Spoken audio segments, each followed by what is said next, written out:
Welcome into the Sports Objective. Good morning. We're here live on Facebook and, of course, live on our YouTube channel, 50 Pirates in 50 Days. And first, we have Kyle from LaGrange Barber. How are you, sir? Good morning.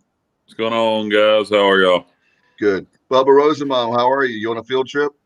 Yeah, a bit of a field trip, Dave. I'm here at Atrium Health Ballpark here in Kannapolis, and it's already 80 degrees this morning. You can definitely tell it's getting toward the latter part of July. Are you running around the bases? Not yet. After we finish the show, I might. Okay. And with us, the guy that's definitely, I'm sure, is still in great shape after his Pirate days. It's Coach Will Bland. How are you? Good morning.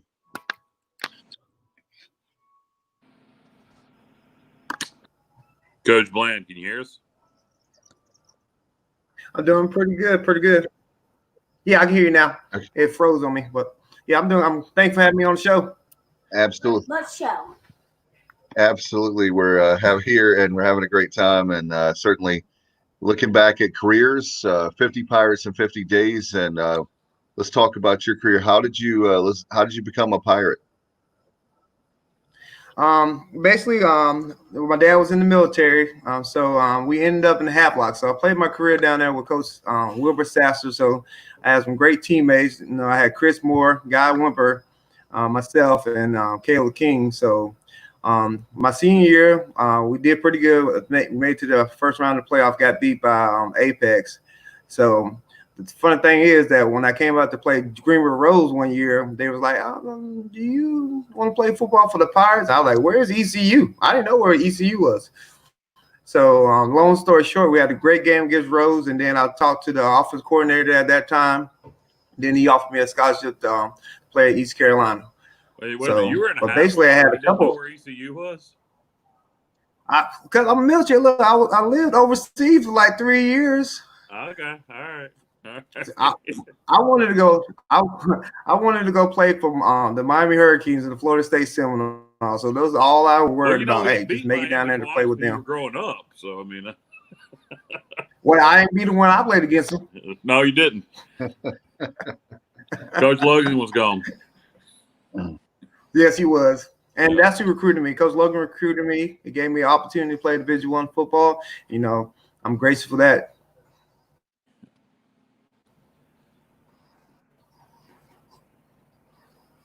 Bubba, you're on mute. There we go. But, Will, before we continue on talking about your time with the Pirates and everything that took place from 2002 to 2006, I know you're still in Greenville. Back in January, you're named the head football coach there at Greenville J.H. Rose High School, leading the Rampants program. You've been there for 12 years and was the head JV coach for 8 years. So talk about that opportunity that you got when Coach Witecki departed. I think it was a great opportunity. Like I said, I learned a lot from those guys. Coach Witecki was a big mentor, helped me develop. I also had Coach Light that helped me develop a lot. Being the fact that I was there for 8 years, and then the community saw how much time I put into it, and the kids, how much I cared about them, how much I was there for them. It was really special that the community decided to let me have this opportunity to run this program. So I'm taking it one day at a time. We got all this stuff going on right now, but still the community is behind me. They talk to me every day. So I'm very grateful, and I'm just ready for hopefully the season to start. What are you guys hearing locally, or not just locally, but throughout, the state here for high school football? Are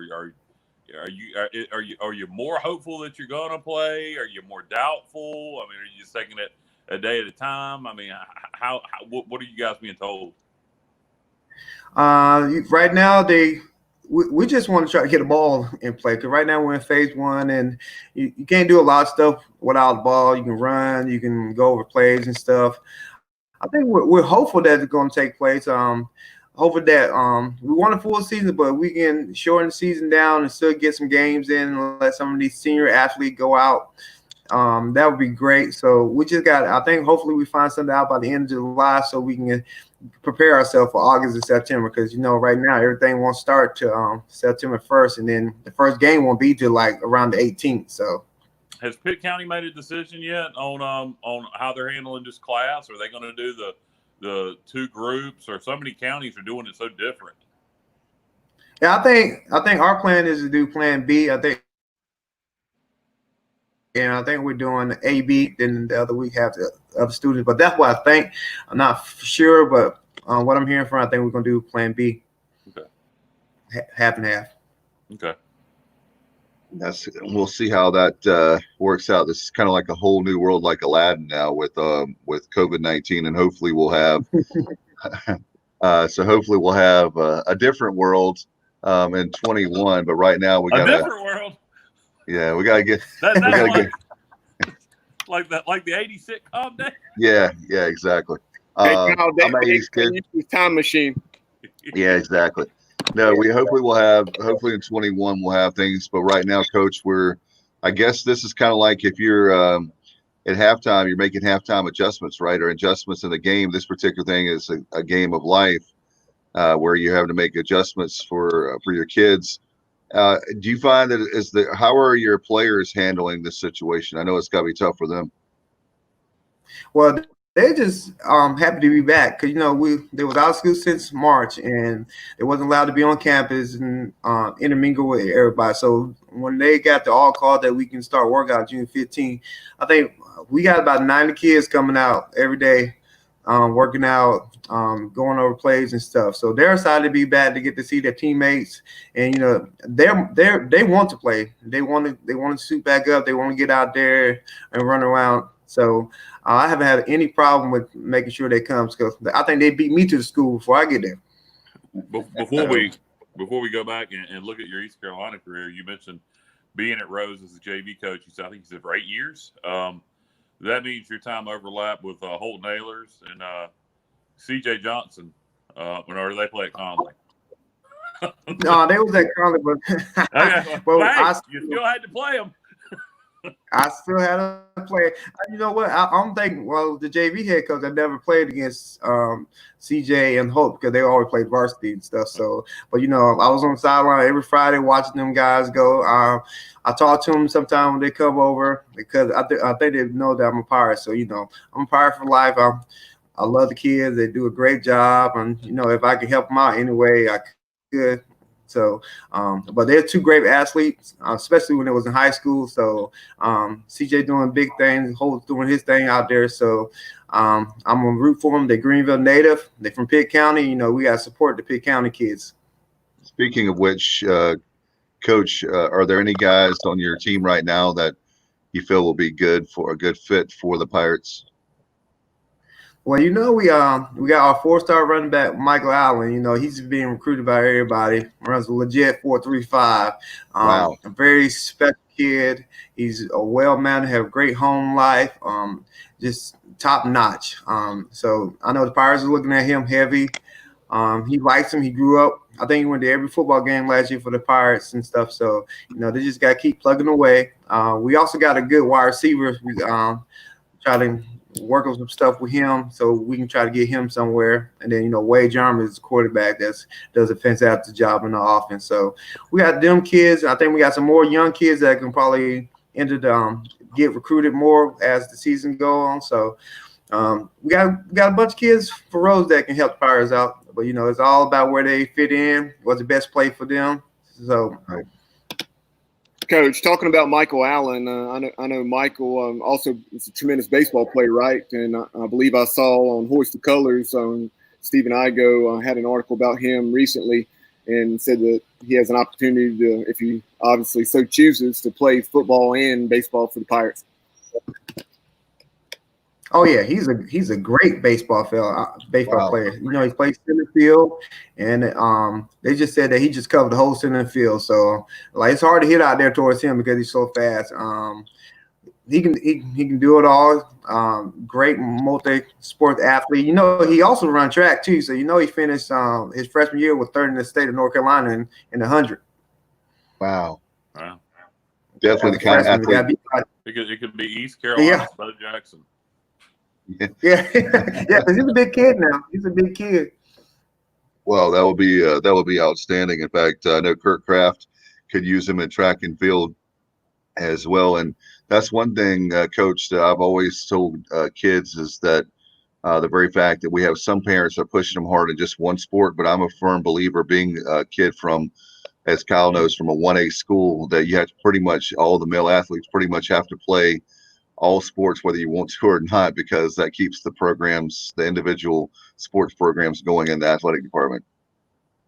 I agree, and then also keep them out of trouble. I mean, it's so much we got to try to keep a handle on where they go and what they're doing. So if they can play sports, they're at practice after school. They're at practice to about 6 o'clock. You try to get them tired enough so they won't go back and go to sleep.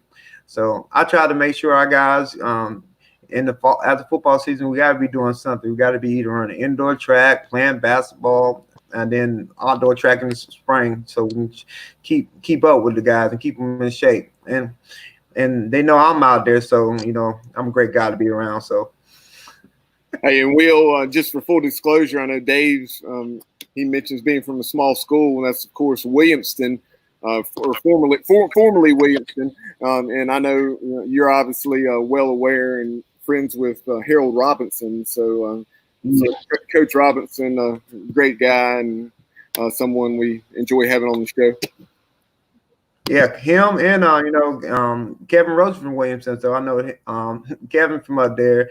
So Coach Robinson, he's great. I love Coach Robinson.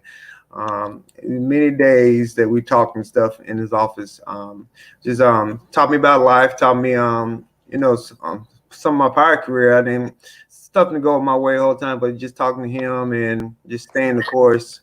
So whenever I get to see him in the coach's clinic, I make sure I go over there, give him a big old hug and stuff, because he's a big part of my life. So yes, he's one of the best, and the fact that he had a great influence for me, for a lot of us kids, and we had a lot of athletes in my class, so he told me that we would always be one of the special ones. But let's talk about your career. Obviously, with the Pirates, we're very happy with all our Pirates, and talk about the very fact of your career. How did you start out, and how did things go? Well, when I first started out, came in as quarterback, and that's was like one of my big things when I was getting recruited. And I was getting recruited by Carolina State, South Carolina, some of the smaller Warfare, some of the HBCs, and they all wanted me to play corner. But I played in high school. I was a quarterback, so I wanted the ball in my hand. I wanted to score a touchdown. So East Carolina was the only one that was just like, all right, we'll give you the opportunity to play quarterback when you come in. So I was like, well, I'm sold. I'm going to East Carolina. So, and then funny thing is, the first 2 days of practice, I was out there and we started going over quarterback stuff, and he got me out there. He said, what cover is this? I said, Coach, that's cover. Wait a second. No people out there moving. I don't know what coverage this is. They ain't supposed to move, because in the high school, kids don't move. They stay right there. So I'm like, Coach, and then he's like, you might want to play a different position. So that's how I ended up playing wide receiver. I still had to learn defense, but I only had to learn half a field, not the whole thing. So I started. So that's how I got into wide receivers. So I played wide receiver. I think my first year I got redshirted, but I tore my meniscus at practice, so I didn't play my redshirt year. And then Coach Logan got replaced that year. That was something. That was when I learned how business was. I'm like, oh, we can just fire coaches just like that. Like, are you kidding me? And I said, who's going to be the new coach? And then we get John Thompson in, and, we had our season then. Coach Thompson was great. I mean, he's a great person to be around. His coaching philosophy was a little different than everybody, but I think that's where I played most of my time in his offense. I got a bunch of reps. Was able to go out there and show what I can do and stuff. And then, 2 years later, he got fired, and then we had to get another coach. And like I said, like everybody said, Coach Hope was unbelievable. I mean, from the fact that he know how to run the offense, know what the defense was doing, it was a sight to behold. I mean, he taught us how to win, because we went out there and we just played, and like we were so bad that we didn't care about winning. We were just like, just go play. And then he taught that, hey, you can have fun winning. Hey, we can still do all this fun stuff and win. And my last year we made it to a bowl game down there at Papa John's, so that was the highlight of my career. We made it to a bowl game. I'm like, we could have got all this free stuff for the last 5 years. We only got 1 year. That's crazy. So and then the rest is history. Will, when Coach Holtz took over, from JT and his staff, and not putting down Coach Thompson and his staff, but Skip came in and because of who he is and who his dad is, and his ties, he was able to put together a hell of a staff. Greg Hudson was the defensive coordinator at Minnesota in the Big Ten and left to come be defensive coordinator here. He brought in Rick Smith, coach secondary, who had coached and been defensive coordinator at SEC schools in the past. And, on the offensive side of the ball, you had Steve Shankweiler come in and so on. I mean, it was a great staff. How much difference could you tell, when you guys got out there for that first spring practice for Skip and his staff versus Coach Thompson and his staff? How different was it? Could you immediately tell, like, all right, this is going to be different? Oh yeah, I mean, Coach JT staff were young. They were a bunch of young coaches and stuff. So they were trying to get their foot wet. They were the big time Division I program, and then Coach Holt just brought in a veteran group, and they knew how we were supposed to play. We had expectations how we were gonna go out there and do things. It wasn't like, all right, well, this coach wanted this to do this way, but we're gonna do this. Everybody was on the same page. So we get out there, and I tell you, one day I think we had his dad came in and gave us a pep talk before we went to practice. I mean, he can motivate everybody. So we sitting in there, had a prep talk, and he got us ready to go out to practice. And we went out there. We had a great practice, and then we were like, God, we got to do this tomorrow. We're gonna have to come back and motivate us again because we're tired.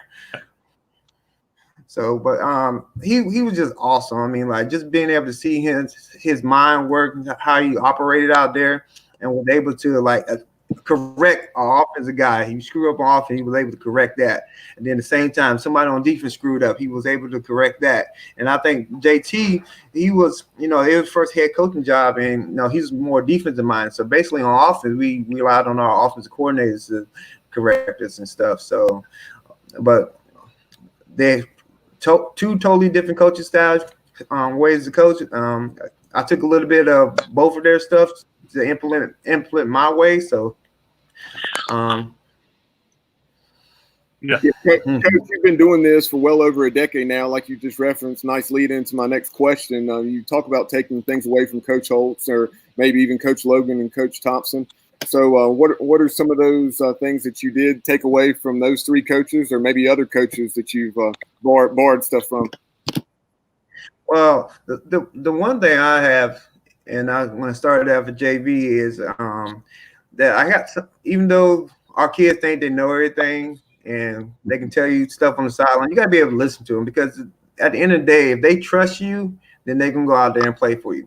If they know that, hey, coach, I think this play right here might work because the guy is off, then I'm gonna look at it. Now, if I run it and this didn't work, then we'll talk about it. But they gotta trust you. They really gotta have trust in you, and then they go out there and they play their hard. And that's the thing I have when I was JV head coach. A lot of the players trusted me. They knew that I was gonna put them in the right spot, and I believe that's how we were so successful at JV and at Rose at JV level.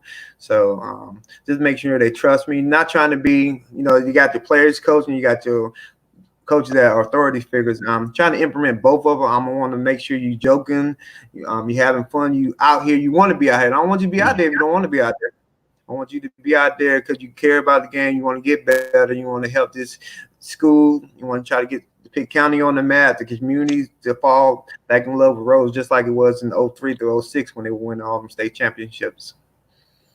Coach, you talk about, being a coach and different coaches that you kind of were mentors to you and that you took things from. Your offensive coordinator in 04 was Rick Stockstill, and the offense wasn't very successful that year. A lot of Pirate fans called it the standstill offense. And then lo and behold, Coach Stock gets the head coaching job in Middle Tennessee, and he's had that thing rolling now for over a decade. Did that surprise you at all to see him be so successful as a head coach? It not really, because he knew what he was doing.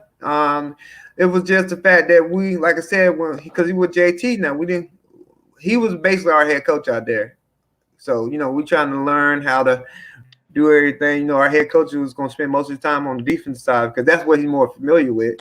But John, and I played a lot in his offense. We were trying to get some pieces in play. We had Chris Johnson. He was young then. He wasn't the Chris Johnson of his last Pirate season. He was a very, very young kid, scrawny and stuff, but he still was explosive. So we're trying to get our foot wet. And then I think once Stockton learned what he was doing, he was able to implement it when he was the head coach, and that's why he's successful because he knew how to put his players in the right places and stuff.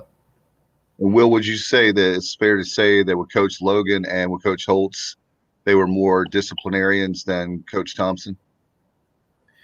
Yeah, I would say because they had high expectation, and then if you got in trouble, you're gonna have to pay a consequence. I remember Coach Holt when he first got here. You got to establish yourself as the head coach and stuff, and we had some of our best players get in trouble, and then he just kicked them right out of the team. I'm like, the best player would get kicked out of the team. So I'm like, well, we can't do what we used to do. We got to be able to toe the line. So they were more of a disciplinary coach than JT. JT, when he came in, he brought in a lot of kids from Florida, so that didn't make a lot of people happy in Eastern North Carolina. So, Will, do you have a favorite win? Your time at East Carolina, would it be 06 at NC State, or maybe down to Southern Miss in 05, Duke or Southern Miss in 06, Duke in 05? I mean, is there a that sticks out to you? Probably my favorite one is when we was able to go bowling for the first time. We had to beat NC State that year to go to our first bowl game, and we beat them at NC State, and that was something special, with Andre Allison catching a go-ahead touchdown, and I think just before halftime, go-ahead touchdown. Yeah, and that was it was so awesome. I was like, it was crazy. And after we got it, we knew we were gonna win. Everybody out there bowling on the field. It was something to behold. That was a good time. Unfortunately, I was, like I said, and I didn't play a lot my junior and senior year, but being able to be with Coach Holt and everybody else, helping them out there on the scout team, that was a big thing. I told Coach Holt when he was like, "Well, you might not play this much your senior year," and I was like, "Well, I'm not leaving because I've been here 4 years. So if I can do whatever I can do out there for the team, I will." So I helped him out with the scout team, and for that, he took me everywhere. So I went to every game. So I appreciate Coach Holt to the day. So talking about the 06 NC State games, watching that game on TV, I wasn't at that game in Raleigh. I watched it on TV. That seemed to be one of the most physical football games I've ever seen in my life. I mean, it just seemed to be dirty, nasty, gritty football on both sides of the ball from both teams the whole game. Did you pick up on that on the sidelines? Oh yeah, because they knew that the year before we came close to going to a bowl game. We missed it at the end. We went 5-7, and then they knew we were hungry. They're like, "Look, we had to win if we were going to a bowl game," and we were going to do everything we could. I mean, our practice that week was great. We went out there, we practiced the best practice I think of the year, just so we can get to that bowl game. And they had a chip on their shoulder because they was big time NC State. So playing East Carolina, who they normally would dominate, and we just came out there and showed that we wasn't gonna fall. We're here to stay. And we were gonna try to get to the bowl game the best we could, and we went out there and we played a great game against, and they were pretty good that year too. So we played a real good game. I remember the dirty shot Tank Robinson had on James Pinckney. It was a offsides penalty or false start. There was a whistle blown, and he just came across there and hit James well after the whistle was blown. And it seemed like after that our team that was it. That was the light switch went on and ball game was over. From then on out, we pretty much dominated the game. Yep. Yeah. Now JP was a good quarterback. He was so tough. He took some shots during his career. I was like, "Ooh, I'm glad. I want to be able to take some of them shots you took." Well, I remember that game very well because I was there. I was coaching at the time, and Bubba, I had my coach's pass, and they put me in the NC State band section. I'll never forget it.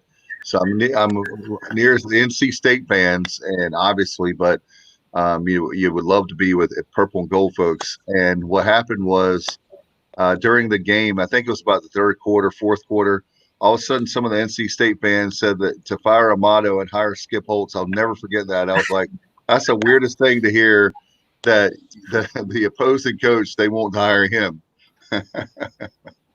I'll never forget that one. That was really funny. What a great game. And about the bowl game, I know it didn't go the way you wanted, but that was a great. You guys, you're part of the team. I think I always remember that established Pirate football again, and the fact that you go to the bowl game, it started a nice run for Coach Holtz.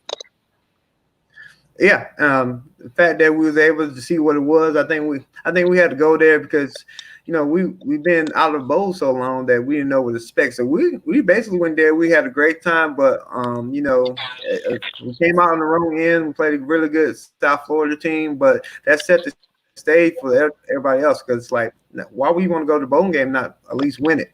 So, you know, the next year team, they went to Hawaii. I told somebody, I can't believe they went to Hawaii after I left. I could have been in Hawaii. Well, you had Birmingham. Who knew Hawaii when you have Birmingham? Yeah, Birmingham. I'm like, what in the world? I could have been overseas dancing with people. You know, Will, I wanted to revert back to your redshirt sophomore season in 2004. You're talking about getting to play a lot under Coach Thompson as the music comes on behind me. But no, as far as that season, I know you had I think like 8 catches for well over 200 yards and close to 30 yards per reception. Had a 58-yard touchdown from James Pinckney against Houston down in Houston, and then also caught a 60-yarder at home against Memphis. So, what are your memories of that season? Oh, that season I had a great spring. I was playing behind Bobby Good, Howard, and I think we went to Houston and we were playing against them, and Bobby matter of fact, yeah, Bobby Good broke his leg, and then Howard got hurt in that game. So my first real action, I went out there and we had called a pass play, and I ran the wrong route because I don't know, but I ran the wrong route, and then Coach Galloway was getting on me. He was going at me. I came out the field with my head down, and the boys, our teammates, which were great teammates, they were like, "Look, don't worry about it. Just get in the next play." So Coach Galloway, I remember today, he was like, "Well, we can't take you out because you're the only one left." So I went out there in the next series. JP, we called a curl route, and JP threw a great pass. He led me outside. When I caught it, I was like, I'm about to get drilled. And then I was like, oh, there's nobody nowhere near me. And I ran a legit 4.39 in college. So once I got rolling, there was nobody going to catch me. And the only person that caught me was the white turf, because I tripped in the end zone when I crossed. So, but that was an exciting time. My first touchdown ever, it was 58 yards. It was my first catch of that year, 58 yards. After that game, I got a lot. Coach Galloway was like, okay, he can play. So then, you know, I was playing for the rest of the 3 games. I think I played at South Florida, got 1 catch, and then when we played Memphis, we had a back and forth. You know, they had D'Angelo Williams, and we went back and forth with them guys. And I think I caught the 60-yarder to tie the game at 35-35 in that game. He made another great pass that outran everybody to the end zone. And, you know, at the end, we kicked off, and they returned a long kickoff return, and they kicked the field goal to win that game. But everybody knew I could play, and I got rewarded at that game. I started the NC State game where we came out there in the famous gold jerseys. You mean the highlighter yellow jerseys?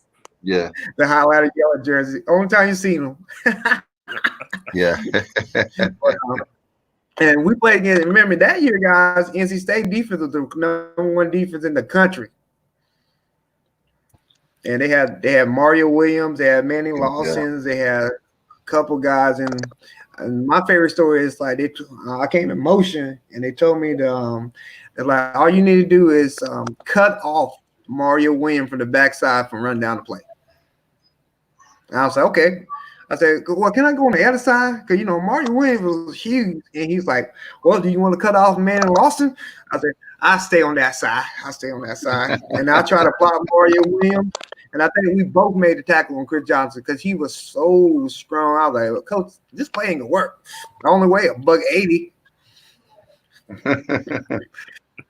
So Yeah, I remember. But I had a great year. You know, after my sophomore year, Andre came in, he was a great wide receiver. So then I started playing behind Andre Allison for the rest of my career. But I don't regret anything. I had a great time. Andre was a great teammate. So was everybody else that I played with. Bobby Good, Howard, Bryson Bowman, Roach, some of my great friends. I was just happy just to be a part of the program, and being able to graduate at the ECU Pirate was a lot. So I want to ask you, as far as that, it seems to me that we find a lot of guys coach that very thing is that you guys have gone on doing great things. In this particular case, you're coaching now. Is that something you always want to do anyway? It looks like you found your purpose in life. I'm really happy to see that you're giving back to Greenville, Pitt County with Greenville Rose these number of years. Now you get an opportunity to be the head coach. It makes me proud to see former Pirates doing big things, and basically you're mentoring kids. Yeah, after after my junior year, I kind of figured, hey, the NFL is going to be a long shot. So I'm trying to focus on my degree in teaching, I think, exercise sports science. So when I got out in 2007, I went to Farmville to start teaching. And that's where I first got into coaching with Coach Dixon Saul, coaching with him. And, it was just something that I was passionate about. I mean, something to give back.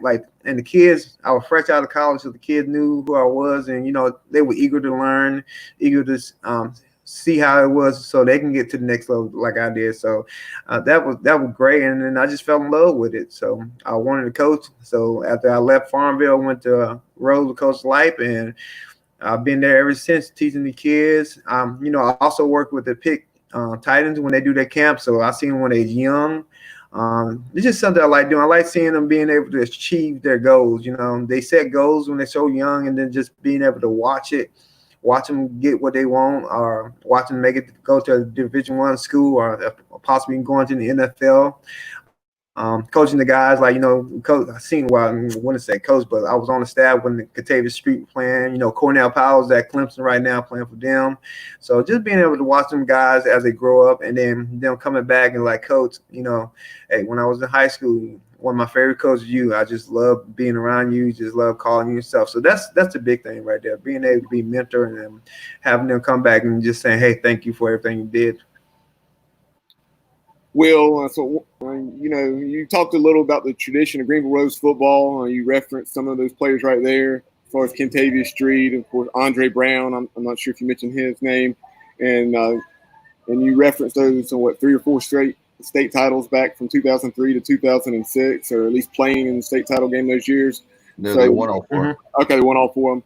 All right, so just talk about where the program is now. We've talked about some of your roster, just 2 or 3 players though, but just a general overview. And then how do you plan on going about things? What do you plan on your offense being, and how are you going to approach that? And then also on the defensive side of the ball. All right. Well, we after I took over, I got some hires. I got Coach Caleb King. He used to coach at Havelock. He has 3 state championships down there with the Havelock Ram before he left to go to South Carolina. But he's back. He's the offensive mind coach. Seeing them Havelock teams that he had with some of his play, I think we're going to implement some of that same stuff. We got talented guys on the outside. We got a talented running back, talented quarterback. So being able to just have mismatch, like trying to put Michael Allen on the linebacker, because that's a mismatch, because I don't think anybody has speed to keep up with Michael Allen once he gets going. And then Kevin, he can jump with the best. He had great ball control skills in the air. I mean, he's one of the top players that we have, probably one of the top ones in the state of North Carolina. And then Wade just being able to operate. I mean, we want him not to go out there and just think he has to do everything himself. Let's use our weapons, and then if you got to use your feet, let's be smart about it, because we want to be able to go the long run. I mean, if we have a regular season, it's 15 games, so you get to the state title game. So want to make sure we able to stay healthy, do our part on the offense side of the ball. Try to average around 45, 50 points a game. So that what Coach King normally did with his offense and stuff. And then on the defense side of the ball, we got Coach Lovett, Stephen Lovett.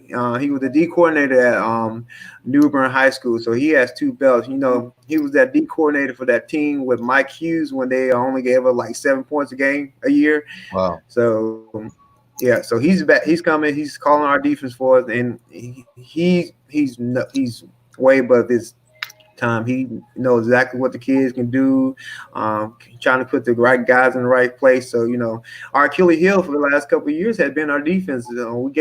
We put up 50 points, but we give up 52. That ain't good. You won't win any game that way.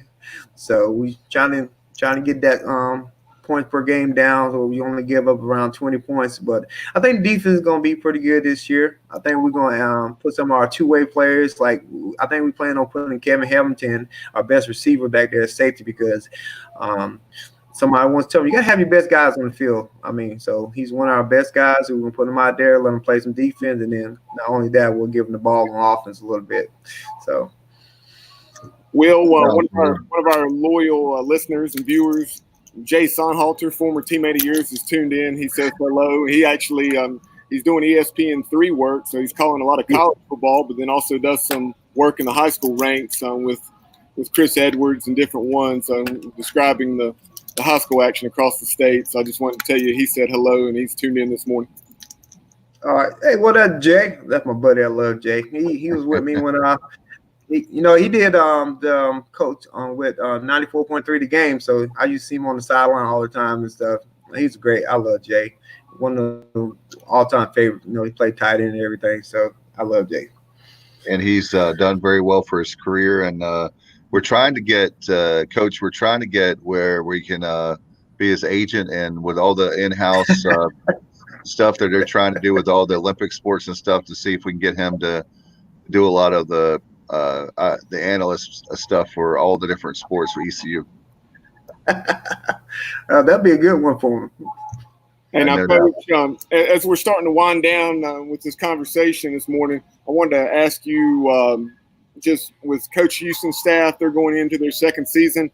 Who specifically recruits the Greenville area? I'm obviously right there in their hometown, but who recruits that area? And just talk about the relationship that these Carolina coaches are building with you guys and throughout Eastern North Carolina.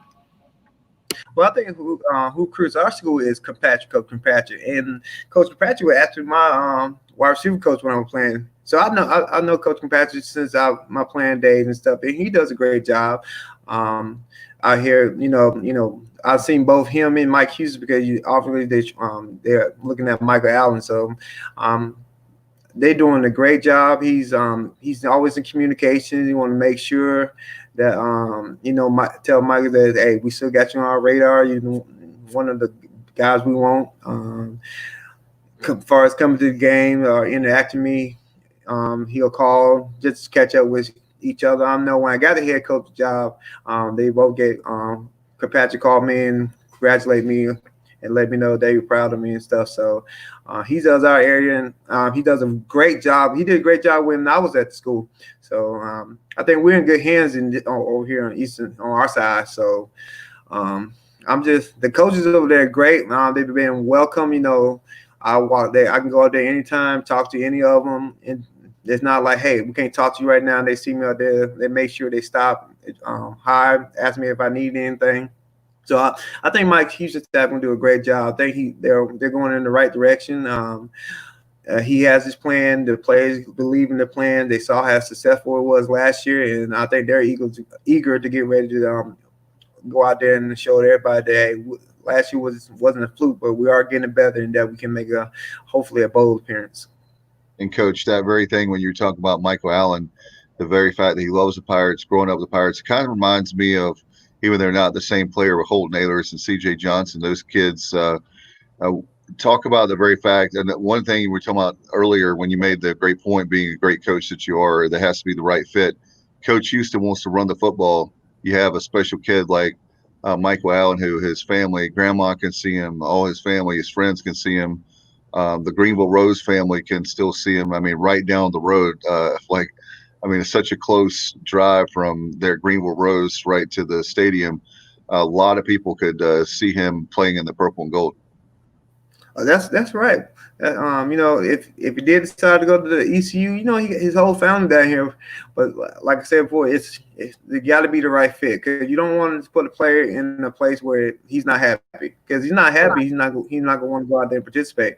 And I've seen over my years, I've seen a lot of kids that have been, hey, I'm going to this school because all the accolades and all the bowl game stuff, and then end up dropping out because it wasn't the right fit for him. So he has time. He just got to think about it. The coaches got to just keep, hey, this is why it's right. And then you got to let the kid decide.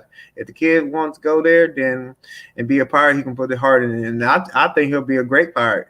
But you don't want to put no pressure on him. You want him to have a day by day, and hey, you just enjoy your time. And then when it's time is right, then you choose what's the best fit for you. I'm always the Rose family, even the ECU family is going to be behind you because you are a local. They grew up watching you, so whatever decision you make, we're all gonna be there. And the fact, Coach, the very fact that when you see Coach Houston a winner every level he's coached, and the fact that it's only a matter of time. When you look at next year for 21, for example, those guys are going to be 30-year out of Houston. When you've seen, we're talking about Kirkpatrick. Are you impressed with the? We know how you feel about Kirkpatrick, but overall, as far as recruiting is concerned with the Pirates, this seems to be the best recruiting job in a long, long time. Oh yeah, and Coach Patrick, like I said, he does a great job of recruiting. I mean, this class is unbelievable. I saw a picture of some of the kids out there working out, and they're big. They're Division I players. I mean, now we just got to go to work. I mean, they got to go to work. They got to trust in the system. I know it's right now it's tough time with all the COVID stuff, but they just got to go out there and whatever they're allowed to do, they got to do it to the best of their ability. So, no doubt about it. It looks like that with you guys, I'm praying really hard for you. That I know Bubba's a coach. I've coached. I can't imagine what y'all are going through. Like I was saying to you before, just hang in there. I know that I'm glad that you guys are able to work out so that by the time I'm going to be confident until I hear anything different that you guys will have a season. I think the games are going to be reduced, but at least if we can get a season, that'll be cool. It's better than nothing, right? We're making lemonade. Right. Because like I said, the seniors need to go out. They worked for the last 3 years, and then I know they got cut short for some of the guys last year.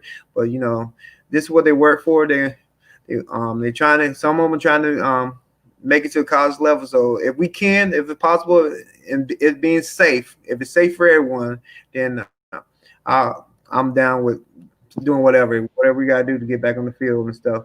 But we got to be safe. We got to look at it at the spectrum. Hey, we want everybody safe. We want to make sure, because the last thing you want is somebody getting hurt out there. So, well, Coach, good luck to you this season. Thank you so much for being a part of 50 Pirates in 50 days. It's a huge honor to have you on. Thanks for all that you're doing for obviously Pitt County and Greenville Rose. And we're just hoping that you have even though it might be a short pipeline from Rose to ECU, that you can send a lot of great Pirates our way. Well, I'm a Pirate, so I'm always trying to send them your way. So, Coach Mike Houston, you hear that? They're coming. Thank you for coming on. Good luck this season, and hopefully we can have you back on soon. Thanks for being a part of 50 Pirates in 50 days. Well, thank you. Hey, Bubba, tell Coach Hudson I said what's up when you talk to him. Absolutely. I will do that, Will, and really appreciate you joining the show this morning. Best of luck with the Rampants, and we'd love to have you back on down the road when we're actually playing some football and have something else to talk about. All right, sounds good, buddy. All right, take care. Take care, Coach. Okay, you too. All right, you have a good one. All right, bye now. Coach Will Bland, part of the Pirates there. 3 different coaches. Wow, Bubba, a very special guy, and we just appreciate him. And Phoenix Evans right there at Epps, which Epps is for people in the Greenville area. If you're part of Pirate Nation and don't know, Epps Middle School is literally right across the stadium, from the stadium from Dowdy Ficklin. And to have Phoenix Evans and to have Will Bland, that is a huge blessing for Greenville, man. That's a huge blessing for Greenville to have Epps as a feeder school into Rose. And so I think, Bubba, we're going to see some great things from obviously for Pitt County high school football. But, obviously you can't take every single kid from Pitt County, but if we can get the Pitt County All-Stars, so to speak, and then work your way out. Like I know that's what Coach Houston wants to do. That'll be awesome. Yeah, we got to get talented football players from wherever we can get them from, obviously. And this year's a smaller class, only signing 15 or so. We have 8 committed right now. Hopefully they'll stay committed. A couple from the state of Virginia, a couple from Georgia, a couple from South Carolina, and then 1 each from Maryland, and also I think it's Alabama at this point. I know we've offered, I think, about 4 or 5 offensive linemen and kids out of the state of Alabama, but no doubt this coaching staff is going to do a great job, and I'm sure that they'll continue to build those relationships throughout Eastern North Carolina, and we'll get our share. Nice to see Michael Allen too, the kid from Rose. That would be. Can you imagine if we could pick up a kid like him? It's probably I would say the biggest kid as far as running back since Jonathan Williams. Wouldn't you say? And obviously Greenville Rose. Yeah, he's got to be right there. I don't follow recruiting as closely as some folks probably think I might, but that'd be a better question for Stephen Igo. But he's certainly one of the more highly regarded kids coming out of Eastern North Carolina, like you said, Jonathan Williams, or more recently at the quarterback position, Holton Ahlers, who's obviously starting quarterback right now. So, right. And then C.J. Johnson. So he's a guy. Hopefully we can convince him that East Carolina's the right fit for him, like Coach Blaine was saying, and he'll be staying home here to play some football for the Pirates here in the very near future. That'll be fantastic. We're very excited about just the possibility, I think, with them to run in. You're on mute now, Bub, if you can. There we go. Yeah, I know I'm mute. I muted myself while you were talking. Oh, okay. Okay, I got you. So anyway, we're doing 50 Pirates in 50 days. Bubba, we got a lot of great content that's out right now. Do you want to go over some of it that we already have archived, and then some of the stuff maybe we have coming up? Yeah, we'll start with 50 Pirates in 50 days. On this conversation we had this morning with Will Bland is the 13th interview in that 50-part series. So definitely go back and check those out. The ones you've missed, they're right here on Facebook, of course, but also our YouTube channel. Be sure to click the subscribe button, and anytime we post new content, when you subscribe or like and follow our Facebook page, then you'll get an alert saying that new content has been posted. And then the audio from these interviews for 50 Pirates in 50 days are exclusively on SoundCloud and Anchor. As far as our traditional podcast, we caught up with Phil Steele, and then also the commissioner of the American Athletic Conference, Mike Oresco, on Friday. Excellent conversation with those guys, so definitely check those out. It's everywhere our podcast is found. Looking forward, tomorrow at 1 p.m., we'll be joined by Casey Ross, who played cornerback during the John Thompson and Skip Holtz era, a key contributor on that 2016 that made the PapaJohns.com Bowl. And then on Monday at 8 p.m., we'll talk to former Pirate defensive lineman who transferred in from NC State, Kahadre Hooker, big number 9, as I believe he wore for ECU. And then on Tuesday, former Pirate wide receiver, a teammate of Will Bland, Stephen Rogers, a native of Georgia, will join us to talk about his Pirate experience. On Tuesday evening, 7 o'clock, our rescheduled interview with Rachel Barbeau of SiriusXM and the Changing the Narrative, that initiative. is so worthwhile, fighting that battle against domestic violence. And then on Wednesday, that's July 22nd at 1:30, we'll be joined by the head women's basketball coach of the Pirates, Kim McNeil. And also, she didn't play for Coach McNeil, of course, because she was gone for a few years now. But Jada Payne, who played for Coach Heather Macy, is still very connected to the program and in tune, following what the Pirates are doing. So I wanted to have her on and get a former player's perspective while we have Coach McNeil on. That's going to be really cool, and very excited about that. Appreciate Coach Kim McNeil and all our coaches. We're going to try to have as many coaches as we can on this summer, obviously, with our schedule permitting. And one of our previous shows last Thursday was with associate head coach Steve Rockefeller. Coach Rock is awesome. We love having Mike Corey. So anyway, well, hopefully we'll have that on. We have those archived where you can go check that out. Yeah, I apologize, having some connectivity issues here as we're winding this thing down, Dave. But yeah, those were excellent conversations with Mike Corey, and definitely go back and check that out. So the moral of the story: lots of great content, folks. You got the weekend here. A lot of people are going working out, or maybe you're working out in the yard. Make sure that you check all that stuff out. Appreciate Kyle Barber. Appreciate one of our great Pirates, Coach Will Bland. Thank you, Bubba Rosenbaum, and we'll enjoy it. Appreciate you very much for your hard work behind the scenes. Until next time, you've been watching 50 Pirates in 50 Days right here on the Sports Objective. Go Pirates!